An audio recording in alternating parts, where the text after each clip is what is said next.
Interposición del recurso y reclamación del expediente. El recurso contencioso administrativo es un expediente prácticamente muy similar al civil. Tiene la fase de alegaciones, prueba, conclusiones, resolución.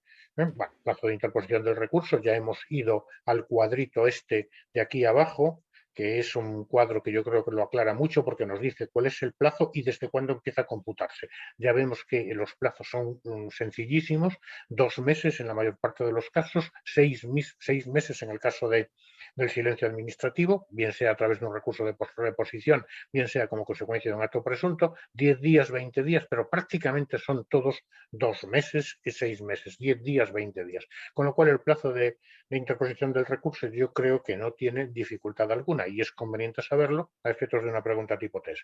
Sabemos también que en el procedimiento en primera única instancia, que es en el que nos encontramos, de modo general, el recurso se inicia mediante escrito, no mediante demanda. La demanda perdón, viene con posterioridad.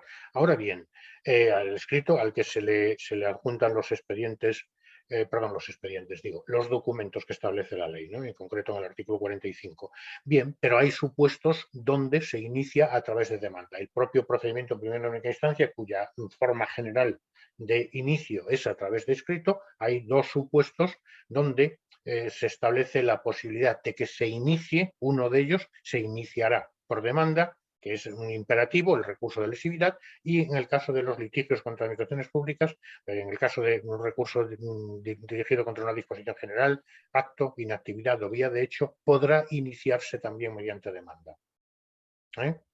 El de lesividad se iniciará por demanda y cuando se trata de estos recursos de disposición general, acto, inactividad o vía de hecho, que no existan terceros interesados, este es el quid de la cuestión, que no existan terceros interesados, pues podrá iniciarse también mediante demanda. Pero esto es un facultativo, con lo cual la parte puede iniciarlo también a través de escrito si quiere.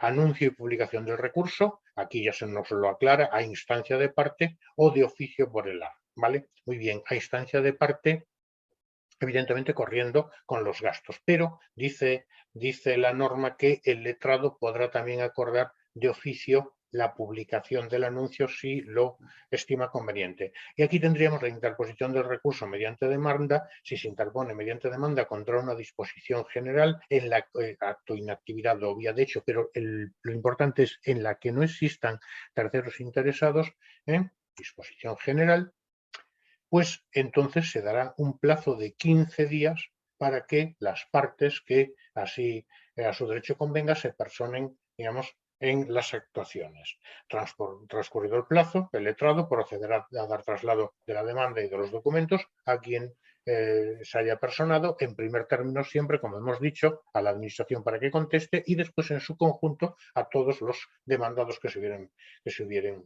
personado. Reclamación del expediente administrativo, plazo de remisión, ya lo hemos comentado también, la reclamación del expediente administrativo se hace a la autoridad o funcionario público correspondiente para que lo remita en el plazo improrrogable de 20 días, imponiéndose en el caso contrario una multa coercitiva que va de 300 a 1.200 euros. Ahora bien, hay que darle un segundo plazo, en este caso de 10 días antes de imponer la multa. La multa se impone por auto del juez y además es coercitiva cada 20 días hasta tanto remita el expediente. Y también es importante recordarlo. Y ya por aquí tenemos unos esquemitas que yo creo que nos lo aclaran. Vale, emplazamiento de los demandados y admisión del recurso. Muy bien, el emplazamiento se lo efectúa la administración, ya lo hemos dicho. ¿Cuál es el plazo de emplazamiento a aquellas personas distintas a la administración que quieran personarse en las actuaciones judiciales? 9 días. También nos dice aquí, la notificación se efectuará de acuerdo con la ley de procedimiento administrativo. Y luego hay unos supuestos concretos, que sería el supuesto de la ley de contratos del sector público, que dice se emplazará como parte demandante a personas distintas del recurrente que hubieran recurrido en el recurso. Y en el caso de lesividad, que el plazo serían 9 días igualmente, pero se efectuará personalmente. Y aquí ya hemos comentado que si se impugna una disposición general sin terceros interesados, este es el quid de la cuestión, pues entonces se les emplaza por 15 días para que usen de su derecho ante el tribunal correspondiente. desplazamiento por edictos, no hay ningún problema. Y evidentemente el emplazamiento de la administración, esto se pregunta mucho, estas dos frases si queréis, el emplazamiento de la administración se entenderá efectuado por la reclamación del expediente y las administraciones públicas se entenderán personadas por el envío. Bueno, envío del expediente, comprobación de los emplazamientos, posibilidad de que el letrado ordene que se complete el expediente si faltan pues algunas notificaciones, etcétera, ¿no? Admisión a trámite del recurso, en este caso, esta es la primera admisión que se produce, la admisión formal, y la posibilidad de inadmisión.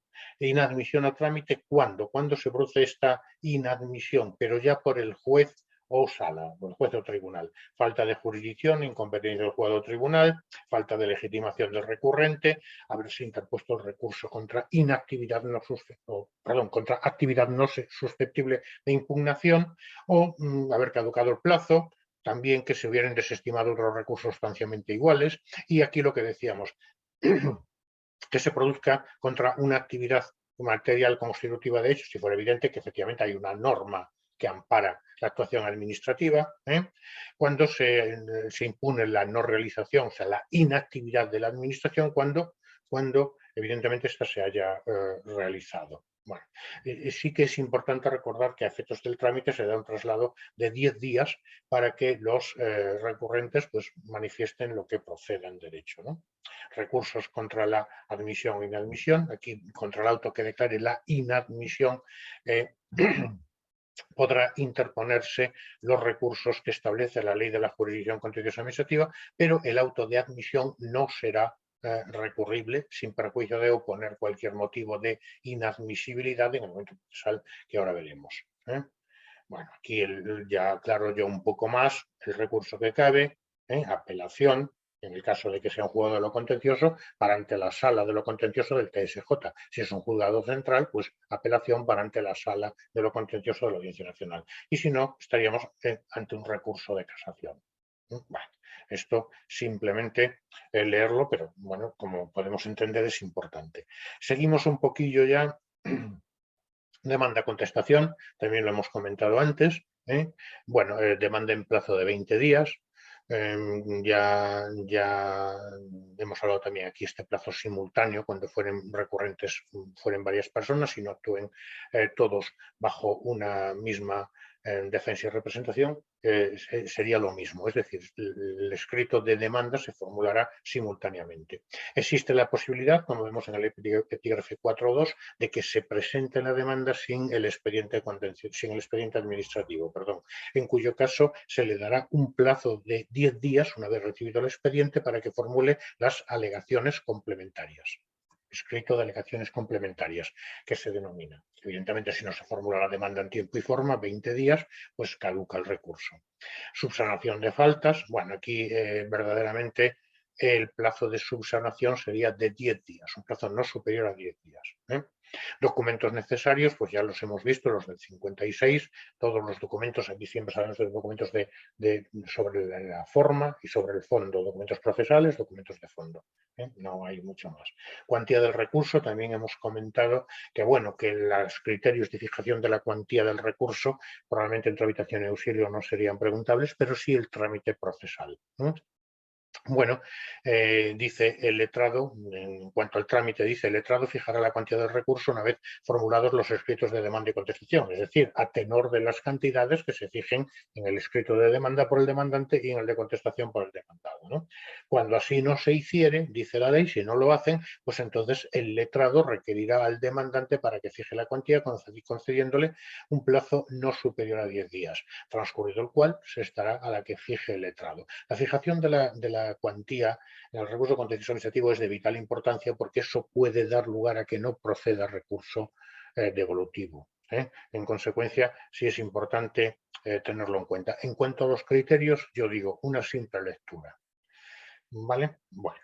Oposición a la cuantía fijada por el LAG. Bueno, si el demandado no está de acuerdo con la cuantía de recursos fijada por el LAG, bueno, pues los pondrá por escrito el término de 10 días, en el plazo de 10 días, y el asunto se resuelve en sentencia. Será entonces el juez o tribunal el que resuelva cuestión en la sentencia. Y no se establece en la ley, que antes lo comentábamos también, en relación con el recurso de casación por la unificación de la doctrina, que ya sabemos que no existe, pero el artículo 40 de la ley lo pone y yo lo pongo también porque lo que dice la ley luego, a la hora de un tipo test, digo, hombre, esto yo no lo había visto en el caso de que copien el artículo completo, ¿no?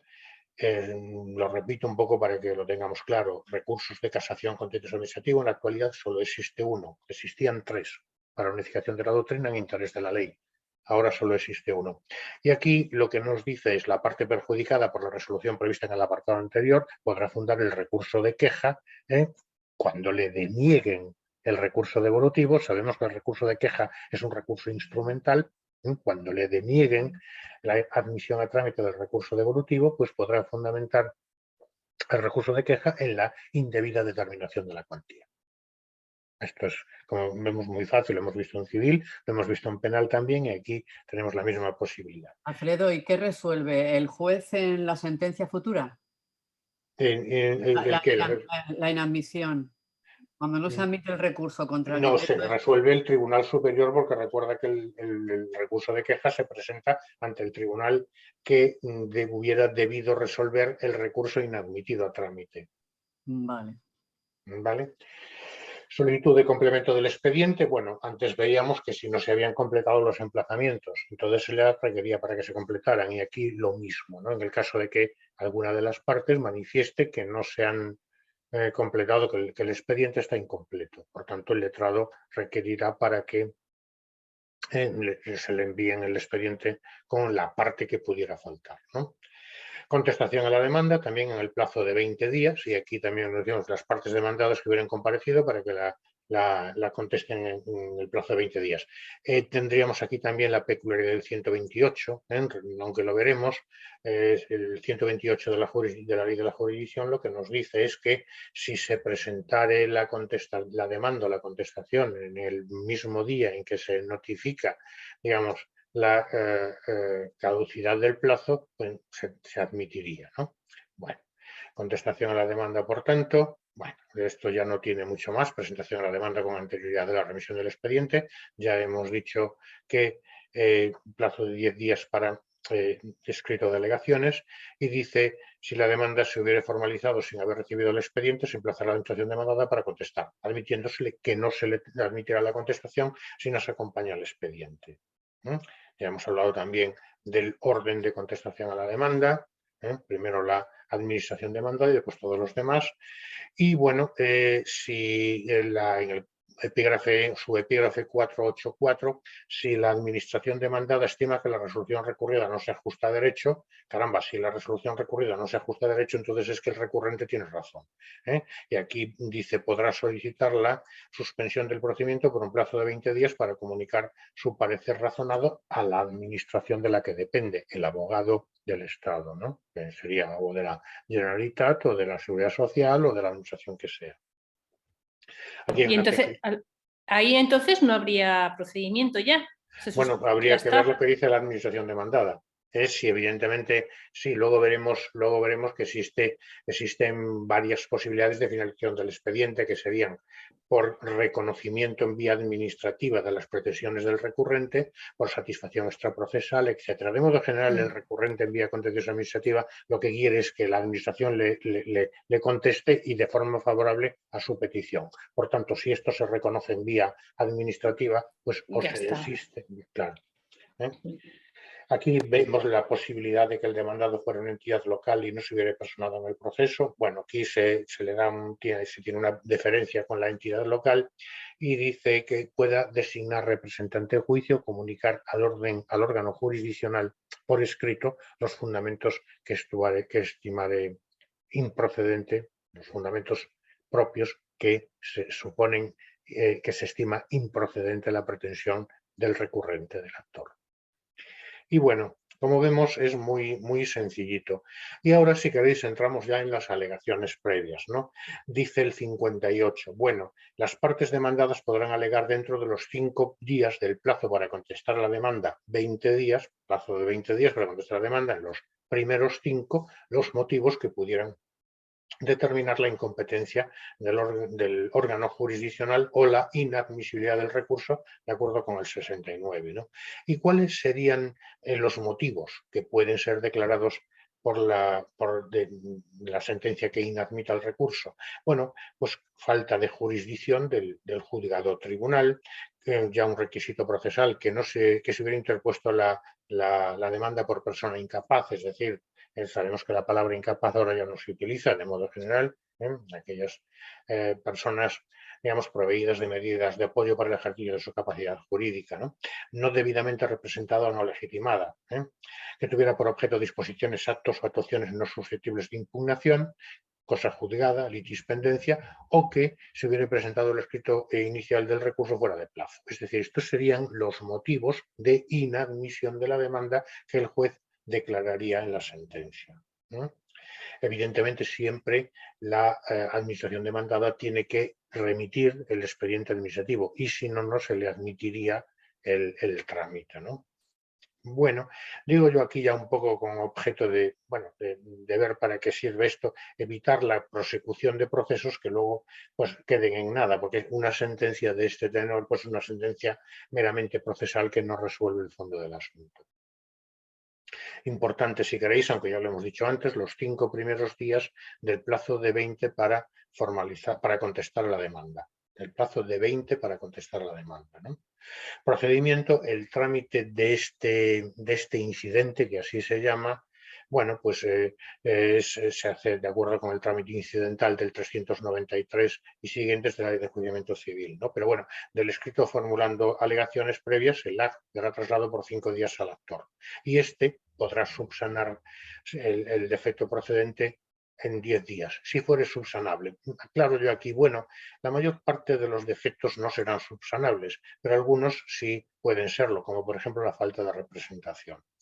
Entonces, 5 días al actor del escrito formulando alegaciones previas y el actor dispone de 10 días para subsanar si es subsanable.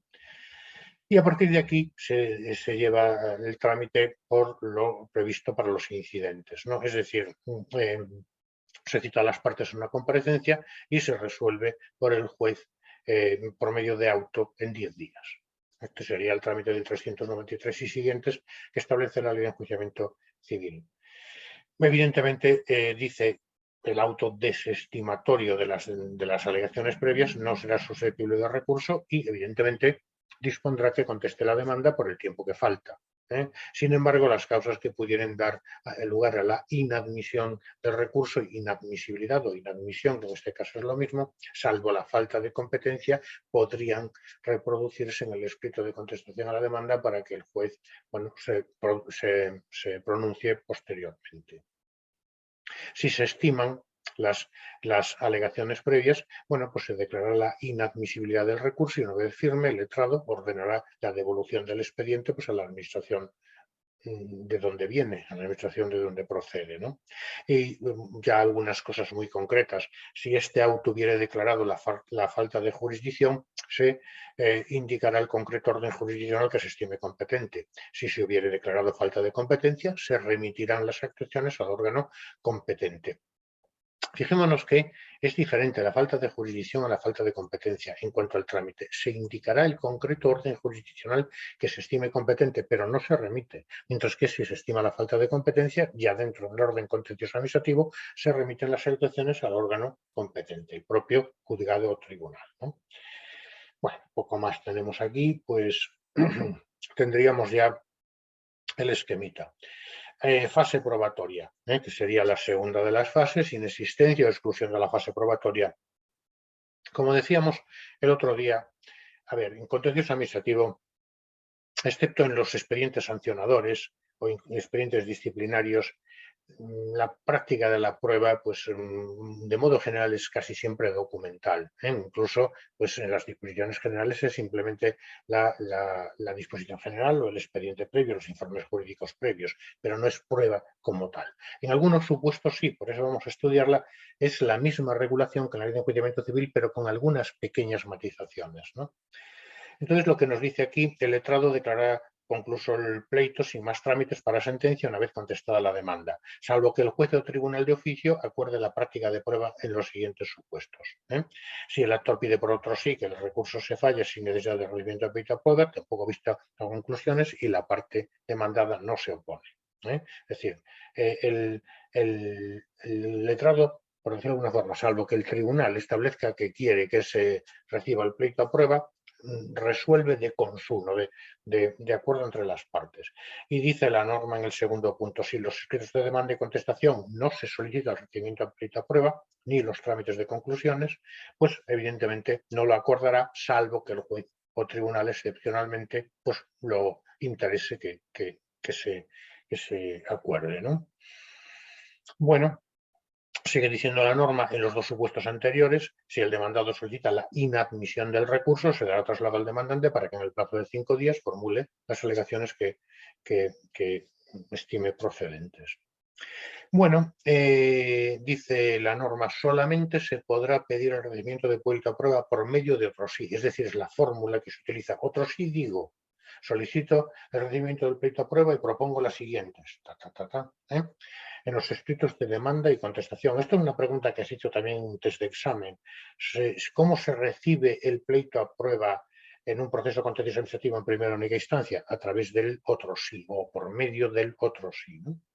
Bueno, entonces se expresan los medios de prueba que se propongan y dice la norma también en el segundo párrafo, dice, si de la contestación a la demanda resultaran nuevos hechos de trascendencia para la resolución del pleito, el recurrente podrá pedir el recibimiento del pleito a prueba y expresar los medios de prueba que se propongan. Es decir, si como consecuencia de la contestación a la demanda se formulan nuevos hechos trascendentes, se podrá nuevamente proponer prueba dentro de los 5 días siguientes aquel que se le ha dado traslado de la contestación a la demanda.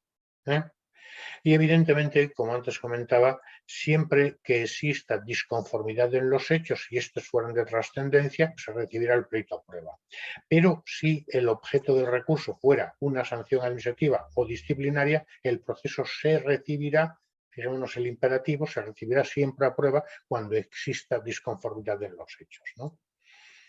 Bueno, evidentemente ya entramos en las actuaciones discriminatorias por razón de exceso, que corresponderá, como ya sabemos, al demandado probar la ausencia de tal discriminación. Prueba de oficio, ya hemos comentado que el juez o tribunal podrá de oficio o recibir el pleito a prueba, ordenar el recibimiento del pleito a prueba y disponer de la práctica de las pruebas que estime oportunas, ¿no? Bueno. Y también se podrá acordar cualquier diligencia de prueba que estime necesaria una vez finalizado el periodo de prueba de las partes. Y si el tribunal entiende que hay alguna prueba trascendente, lógicamente, que no se ha solicitado. Intervención de las partes en la prueba, pues digamos con totalidad, tal y como establece la ley de enjuiciamiento civil. No hay mucho más que decir sobre esto. Dice, el juez podrá acordar de oficio previa audiencia de las partes o bien a instancia de las mismas la extensión de los efectos de las pruebas periciales a procedimientos conexos. Bueno, es una peculiaridad también del proceso contencioso administrativo, ¿no? A efectos de aplicación de las normas sobre costas procesales, el coste de las pruebas se prorrateará cuando se haya extendido los efectos. Proposición y práctica de pruebas, 30 días. Dice, se podrán aportar al proceso pruebas practicadas fuera de este plazo por causas no imputables a la proponente. Y evidentemente las salas podrán delegar en uno de sus magistrados, bueno, pues la práctica de las pruebas, o tendrá que estar el tribunal en pleno. Forma de practicar la prueba admitida, bien, pues aquí ya nos remite claramente a los artículos 281 y 386 de la Ley de Enjuiciamiento Civil, que es donde se practica la prueba, y por tanto aquí ya os recomiendo que vayáis y quedéis al tema 16 en la parte cuarta, que vemos allí la prueba, ¿no? Como veis, vamos repasando siempre, es necesario ir repasando siempre. Digo yo aquí, aunque eso sí, tal y como está previsto en el enjuiciamiento civil, pero con algunas particularidades. Bueno, documental, se aplican las normas del proceso civil, debiendo distinguirse para su proposición entre documental privada y pública. Testifical. Bueno, aquí en relación con la testifical hay que tener en cuenta que los funcionarios públicos, bueno, de modo general declaran como testigos. Y entonces, ¿cuándo estaríamos ante una prueba testifical y cuándo estaríamos ante un interrogatorio de parte? Claro, muchas veces el funcionario público interviene en la toma de decisión. Si el funcionario público interviene en la toma de decisión, no es una testifical, sino un interrogatorio de parte. Por el contrario, si el funcionario público simplemente se limita a tramitar, que es su función, entonces es una testifical. Conviene verlo. Y luego la pericial. La pericial, bueno, dice, también surgen problemas en su delimitación con otros medios de prueba, como la testifical o la confesión, ¿no? Bueno, pongo yo aquí un ejemplo en relación con la deficiente prestación de servicios sanitarios. Bueno, no se puede preguntar a un testigo sobre datos técnicos. O sea, como testigo no puedo saber si a este señor la medicación que le han dado era la correcta o no. Yo simplemente sé que le han dado esto y ya está, ¿no? Bueno, simplemente una lectura. No tiene mucho más y es un poco para que lo comprendamos. Interrogatorio de partes. Bueno, el interrogatorio de partes es, bueno, pues se realiza por escrito si es la administración, ¿no? De modo general, la administración contesta por escrito, no por nada, sino porque básicamente hay que ver el funcionario, porque son varios funcionarios los que intervienen, etcétera. Y el reconocimiento judicial, bueno, pues también va del 353 al 359 de la ley, que ya los hemos estudiado. También la inversión de la carga de la prueba, que ya hemos dicho en aquellas cuestiones discriminatorias por razón de sexo, que ya hemos comentado, que si, como quiera que se invierte la carga de la prueba. Y luego tendríamos la posibilidad de las diligencias finales que veríamos en el proceso civil, por eso lo pongo yo aquí entre paréntesis, que serían las diligencias de prueba acordadas por el tribunal. Dice, finalizado el periodo de prueba y hasta que el pleito sea declarado concluso para sentencia al órgano jurisdiccional, puede lo contencioso administrativo o el tribunal que sea, podrá acordar la práctica de cualquier diligencia de prueba que estimare necesaria. Bueno, no hay mucho más. Pues evidentemente, si el juez lo acuerda de oficio, las partes podrán intervenir, lógicamente, en cualquier prueba, teniendo todas las facultades que la ley establece. Y, evidentemente, el letrado podrá de manifiesto el resultado de las mismas para que, en el plazo de 5 días, se aleguen lo que a su derecho convenga, valor en la prueba, que es básicamente de lo que se trata, ¿no? Bueno, ya hemos hablado de la extensión de las pruebas periciales a procedimientos conexos, en cuyo caso el coste de las mismas, pues evidentemente se prorratea. Esto no tiene ningún tipo de dificultad. Y aquí tenemos el esquemita, bueno, también sobre la prueba, vista y conclusiones. Bueno, una cosa es la práctica de la prueba y otra cosa serían las conclusiones. De modo general, la práctica de la prueba se practica en la vista, pero luego viene el trámite de conclusiones, haya o no haya habido vista para la práctica de la prueba, ¿no? Las partes podrán solicitar que se celebre vista, que se presente conclusiones o que el pleito sea declarado concluso para sentencia. Son esas tres posibilidades: vista, conclusiones o sentencia. Ya he comentado que se formula a través de otro sí. El AG proveerá de lo que hayan decidido las partes, lo que hayan solicitado coincidentemente las partes, ¿no? Si las partes no hubieran formulado solicitud alguna, el juez, excepcionalmente, atendiendo a la índole del asunto, podrá acordar la celebración de vista o la formulación de conclusiones escritas. Vista, básicamente el trámite es el mismo. En la vista se formularían las conclusiones de modo oral y en las conclusiones escritas pues sería a través de un escrito, ¿no? Bueno, señalamiento y celebración de la vista, riguroso orden de antigüedad en relación con las mismas, ¿no? Excepto aquellas materias que tienen un trámite preferente. Se da el traslado a las partes para que expongan sus alegaciones y bueno, un poco más dice aquí, que concreten los hechos, los abogados de las partes intervinientes, etcétera, ¿no? Documentación de la vista, lógicamente a través de la grabación que se realiza ya en todos los órdenes jurisdiccionales, y si no, el letrado tendría que levantar un acta o redactar un acta donde consten pues, aquellas cuestiones que ya hemos estudiado en todas las vistas de cualquier orden jurisdiccional. Es posible la práctica de alegaciones escritas. Dice, cuando se acuerde el temario de conclusiones, las partes presentarán unas alegaciones sucintas de forma escrita acerca de los hechos, la prueba practicada y los fundamentos jurídicos. Al final siempre es lo mismo. Hechos, los hechos son ciertos porque así ha quedado demostrado con la prueba practicada. En consecuencia, la ley a estos hechos le establece estos fundamentos jurídicos y en consecuencia solicitamos tal cosa. Siempre es lo mismo, ¿no? Y el plazo para formular estas alegaciones escritas es de 10 días sucesivos para los demandantes y demandados, siendo simultáneo para cada uno de estos grupos, de tal forma que son 10 días para todos los demandantes, 10 días para todos los demandados, ¿no? Pleito concluso para sentencia, celebrada la vista o presentadas las conclusiones, el juez declarará concluso el pleito para sentencia, salvo que quedara por alguna diligencia de prueba para practicar, ¿no? Bueno. Sentencia, 10 días, desde que el pleito haya sido declarado concluso y decidirá todas las cuestiones que se han discutido en el proceso.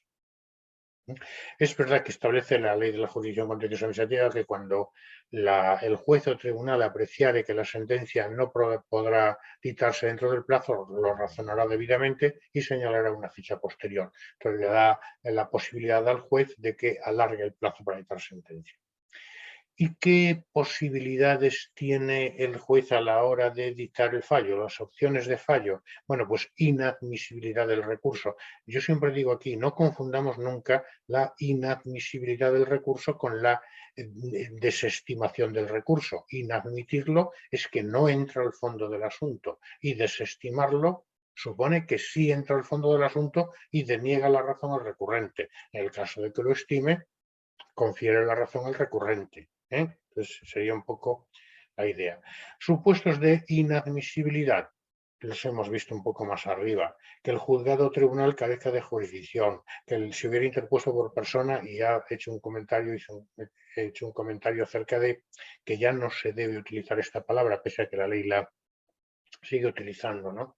Persona discapacitada, necesitada de medidas de apoyo para el ejercicio de su capacidad jurídica. Claro, esto es muy largo. No debidamente representada, no legitimada, ¿no? Que tuviera por objeto actos o disposiciones no susceptibles de impugnación, cosa juzgada, litispendencia, o se haya presentado fuera de plazo. Estos serían los supuestos de inadmisibilidad. Y en relación con la estimación y desestimación, lógicamente, si la resolución recurrida es ajustada a derecho, se desestima el recurso. Por el contrario, si la resolución recurrida pues no se ajusta a derecho, lo estima, dando la razón al recurrente y imponiendo en su caso las costas a la administración recurrida. Otros modos de determinación del procedimiento, pues esto era lo que antes decíamos, ¿no?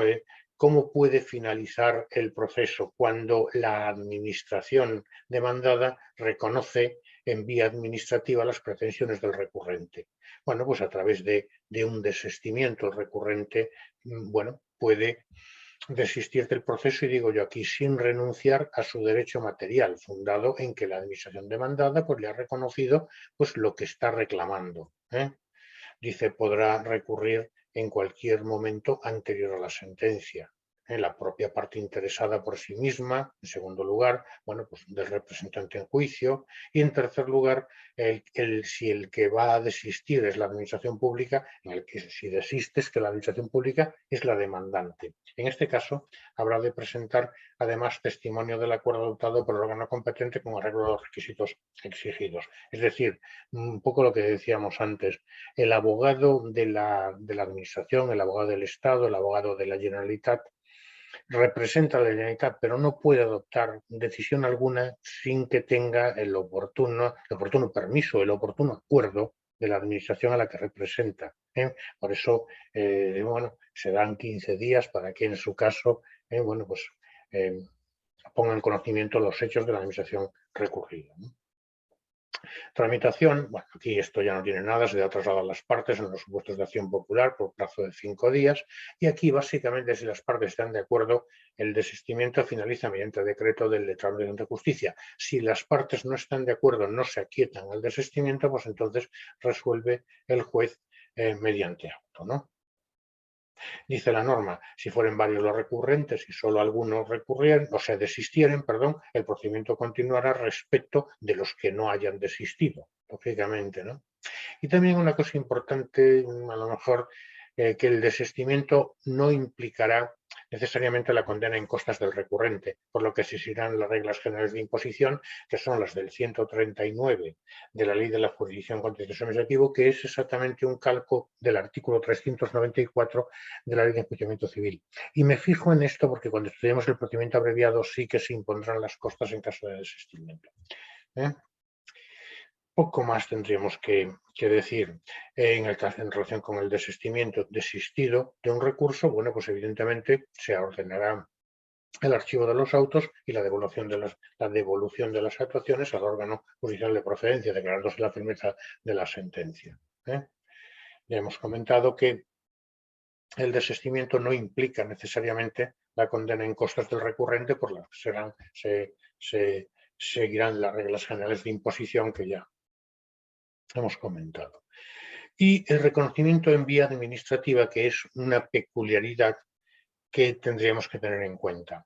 Dice la norma, cuando se hubiere desistido por causa de que la administración haya reconocido totalmente en vía administrativa las pretensiones del demandante, que es en el 99% de los casos, y después la administración dicte un nuevo acto revocatorio del reconocimiento producido, o sea, es que primero reconoce y ya cuando desistes, entonces la administración dicta un acto revocando el anterior y dejando de reconocer en vía administrativa las pretensiones.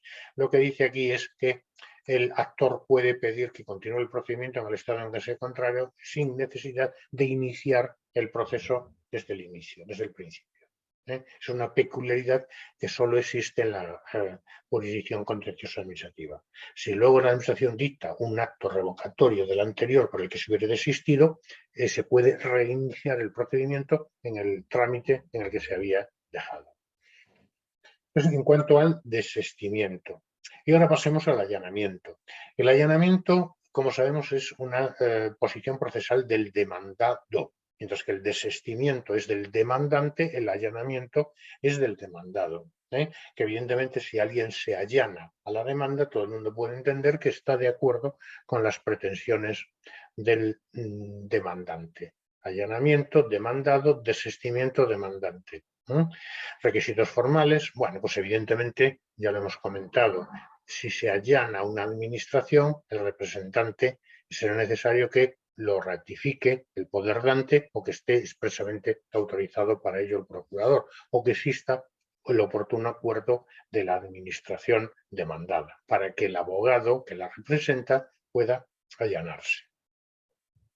No se establecen trámites específicos para la tramitación del allanamiento, como hemos visto para el desistimiento. Bueno, una vez producido se ha de dictar sin más sentencia, y aquí aclaro yo, cuidado, porque en el desistimiento se dicta decreto en el caso de que todos estén de acuerdo o auto en el caso de que discrepen, mientras que en el allanamiento se dicta sentencia. Sí que se establece que si la pretensión del actor supone una infracción manifiesta del ordenamiento jurídico, el órgano jurisdiccional tendrá que efectuar traslado a las partes para que puedan oponerse al allanamiento. Y evidentemente, si fueren varios los demandados, se seguirá el proceso para aquellos que no se hubieran allanado. Y ya tendríamos la satisfacción extraprocesal, que es más o menos lo que venimos diciendo a lo largo de todo el proceso en relación con la administración, ¿no? Bueno, dice la satisfacción extraprocesal de las pretensiones del recurrente y solo de este, no de las demás partes, es un acto de actividad administrativa que se produce al margen del proceso, ¿no? Y que en la administración termina dando la razón al interesado. Es decir, extraprocesalmente se reconocen las pretensiones formuladas por el demandante, por el recurrente contencioso administrativo.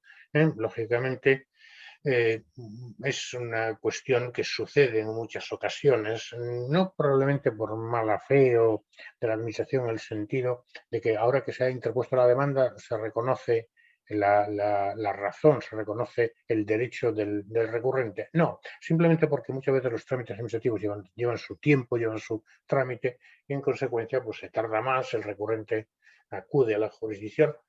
Bueno, también se puede decir, bueno, y eso hace que la administración vaya más rápido. Bueno, no tiene mucho más que decir. Tramitación, solo se acudirá a este trámite cuando conste con toda claridad que el reconocimiento de las pretensiones por la administración es total y definitivo.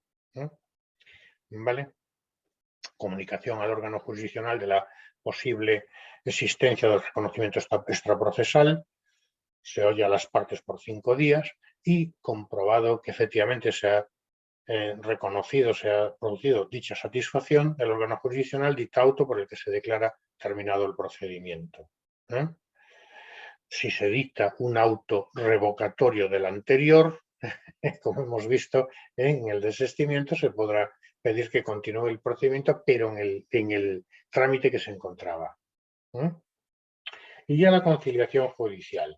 Bueno, la conciliación judicial, para conseguir una rápida resolución del conflicto, ¿no? Como sabemos, aquí la administración es muy difícil que se concilie. ¿Pudiera darse el caso? Sí, en algunos supuestos, y aquí lo que nos dice este artículo nos habla de la intervención del juez intentando llegar a un acuerdo entre las dos partes, ¿no? Bueno, poco más tendríamos que decir de esto.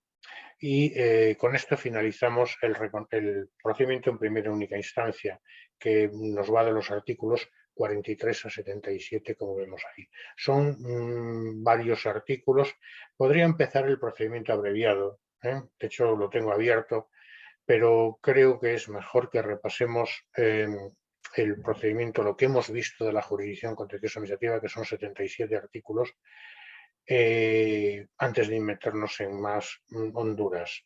Y luego también una cosa que yo siempre aconsejo que se haga. Aquí estamos hablando del, digamos, del desistimiento, del allanamiento, de la renuncia, de la satisfacción extraprocesal, etcétera. Para aquella persona que no tenga claros estos conceptos, que vaya a los artículos 19 y siguientes de la ley de ley de enjuiciamiento civil, que allí se contienen.